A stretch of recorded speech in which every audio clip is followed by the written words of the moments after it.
The remedy is prepared from the inner shell of an oyster. We are dealing with the oysters, actually. So how would we begin the study? We would try and understand something about oysters. So there's another point here which is very interesting about this remedy, which is it is both Calcarea carbonica, which is a mineral, and it is an animal. It's one of those remedies which lies in both kingdoms. In fact, the Ostridae, yes, are true oysters. This is the family of oysters. And they are bivalve mollusks. And they have quite a broad band of distribution. The coast of Norway to the waters near Morocco, through the Mediterranean Sea into the Black Sea. That whole area, these guys live. And of course, being oysters, they live in water. All the time in this under the water world. They grow to about 3 inches in length, and they have been cultivated as food since pre-Christian times. How would you feel if you were cultivated as food for someone? A couple of things. The first thing is that oysters and people have been related for a very long time. So in between, we can say the energy field of people and the energy field of oysters, there is a long-standing relationship. So there's also oysters which produce pearls. And this is not the oyster from which Calcarea carbonica comes, but it's still an oyster. And these oysters have been cultivated for a long time. For what? To get their stuff. Right.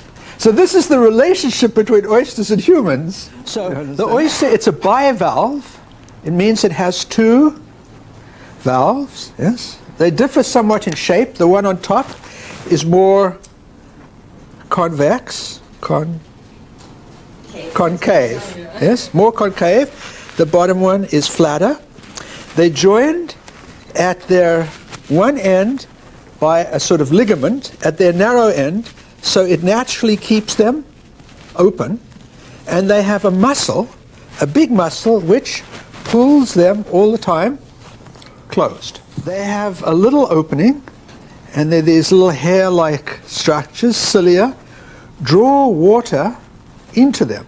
About 2 or 3 gallons an hour passes through this oyster, and it filters out minute organic particles in the water, which it uses for food.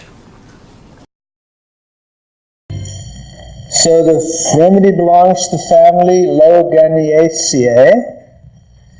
The members of this family include Nux vomica, strychninem, gelsemium, and spigelia. And the active principle in this family is strychnine.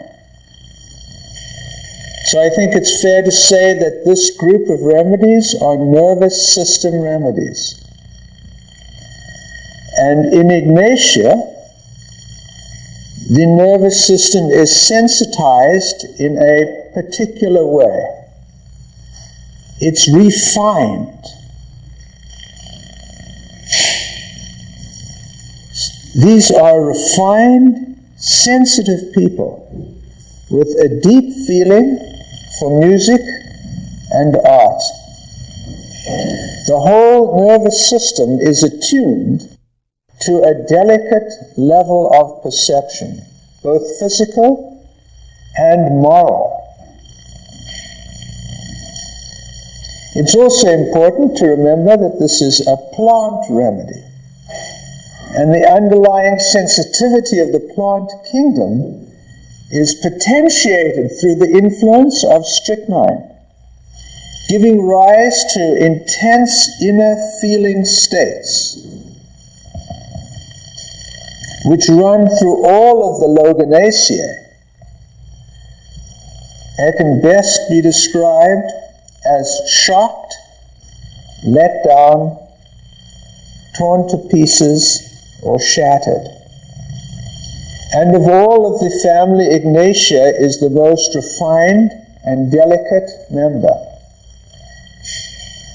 And this idea is supported in the repertory by the rubrics mind idealistic, its delicacy, feeling of is another rubric, and injustice cannot support is a third. They have many fears, but especially about their health. But I want to read for you a few extracts which will help you to understand the nature of this remedy. And these extracts relate to the history of arsenic as a poison. The story goes that a famous vendor of poisons in the 17th century was La Tofania, who distributed her aqua tofana to distressed, adulterous, neglected, or jealous wives over well-nigh all of Europe. Apparently, her poison was merely crystallized arsenic compound and added for no apparent reason the herb Cymbalaria. She was executed at the age of 70. After her death, fewer husbands died suddenly in Italy. So common was death by poisoning in the glamorous era of Louis XIV, Le Roi Soleil, that the period was known as the Age of Arsenic. The popularity of arsenic as a convenient and not too readily suspected poison extends into the present century. Sir Sidney Smith records that murder by poisoning was very common in Egypt, where he was the principal medico-legal expert to the Ministry of Justice from 1927 onwards. He states, "I do not think there was a day during my 11 years in Cairo in which no case of arsenic poisoning was under examination in my laboratories." A 20th century epidemic of poisoning took place in a district of Hungary. An old witch-like woman known as Auntie Fazekas dispensed doses of what she called the water of inheritance for a charge of 80 pengo, about $5. She did a steady trade in these fatal doses for about 20 years, until in 1929 the authorities took belated action. A sample batch of 50 bodies was exhumed, of which no less than 46 were found to contain arsenic. Her brew was made by stewing a few pennyworth of arsenical fly papers. And we'll come back to the reason for these extracts in a little while.